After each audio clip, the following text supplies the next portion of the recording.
8:39 at the Big 550 KTRS. Stock market is open to higher. Dow's up about 100 after a brutal week last week. We'll see how the day goes along.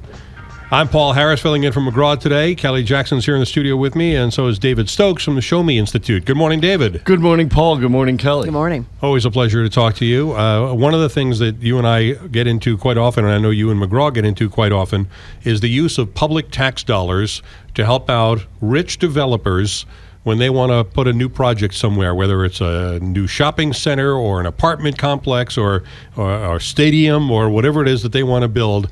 They always want to have the public do it for them, because one of the ways the rich stay rich is by not using their own money to get richer, right? Well, it's becoming... The good news is that the public is more in tune to it, I think, in the last 5 to 6 years than they were. The bad news is that even with that public involvement, it's becoming even more common, and we're seeing it now in the University City Loop with a new apartment building, which is being proposed by the library, which the Post-Dispatch had a good story on a few days ago, where the developer just very candidly says the project would not work without tax abatements, which is another way of saying, I know I can get this if I ask for it, so I'm going to ask for it. Now, he's putting this in under a historic preservation plan, right? That's how they get the tax break? Well, no, that's just one of many ways in which they can get tax breaks. Oh, I'm sorry. It's only one of the ways your tax dollars can be abused. And oftentimes they're layered. And yes, this building is the old Del Mar Harvard School right there, just north of the Loop, on the west end of the Loop, behind the library and by the City Hall, if you're sort of picturing the area. Yep. It is... I would find historic tax credits less offensive in this case. Sometimes when you rehab legitimately historic buildings, that level of involvement is I find less bothersome. But too often they're just layered as one of many different types of tax breaks. And in this case as well, the developer is going to demand either a tax increment financing district or property tax abatement of some type, probably the latter, because God forbid they be expected, and the people who buy whatever he develops, they be expected to pay the same level of property tax rates as all the other businesses and residents in the area.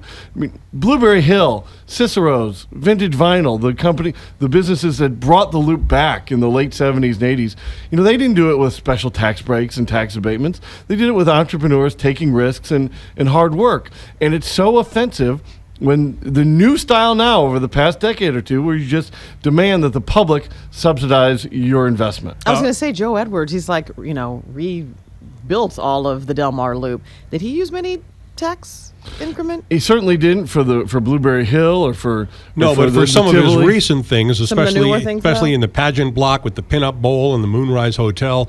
I don't know for a fact, but I would bet you that he made some sort of deal, especially as he got more powerful as the unofficial mayor of University City. Well, the Loop now, the east end of the Loop where the pageant is, they have a special sales tax district, which is a different type of subsidy. Again, not quite as perhaps noxious to me as tax increment financing, but they've got a subsidy that goes back to the business owners there through a tax subsidy. So yeah, they've used some there.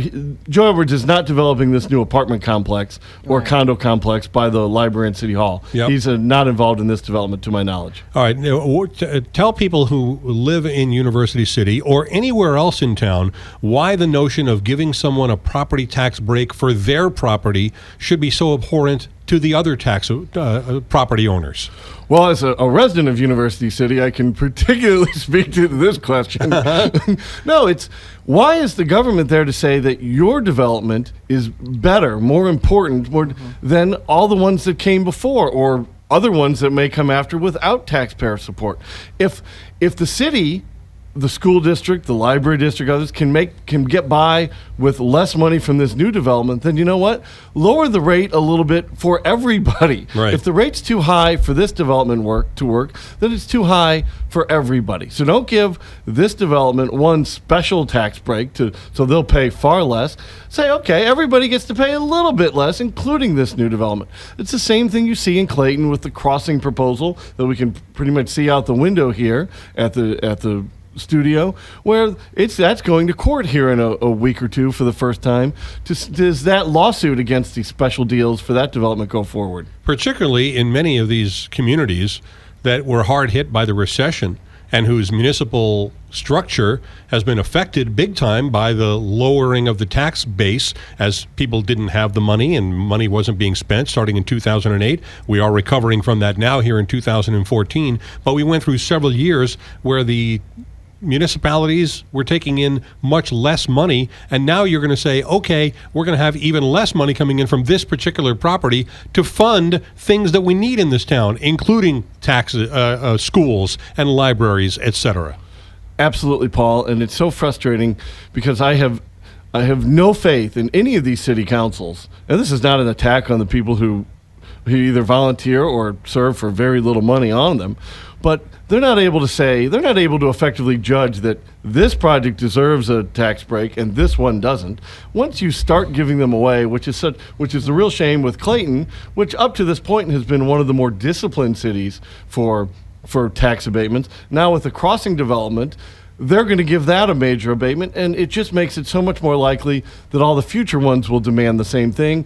Once you've said yes to one, how do you say no to the rest? University City is going to have the same problem with this new development in the Loop. If they say yes to this developer, how do they say no to the next one? And experience has shown in St. Louis, Kansas City, and many other places in St. Louis County, once you start, it's very hard to stop. Does the light of day, the fact that the Post-Dispatch has written about that, and we are talking about it here today, does shining a light on these things help maybe slow them down? Absolutely. I mean, when you talk about it on your show, it's terrific. We've seen examples, most famously the Ellisville TIF in this area, the Ellisville Tax Increment Financing District, where residents got angry, fought back, and eventually stopped it. But even with that level of citizen activism, oftentimes these developers still get their way, like in Shrewsbury a couple of years ago, where a totally unnecessary tax increment financing district was passed despite some citizen opposition. It's a great thing to see people get active and people get angry, and the Post and your show and McGraw, they certainly help make that possible, but it takes more than that. It takes local citizens really getting angry and getting active in their community to say, no, we're tired of these subsidies. If you're a taxpayer, you should be upset about the fact that somebody else is not going to be a taxpayer, but they're going to benefit from the taxes that you pay in your community. Great story, David. Thanks for coming in today to share it. Thanks, Paul. Thanks, Kelly. David Stokes from the Show Me Institute here on the Big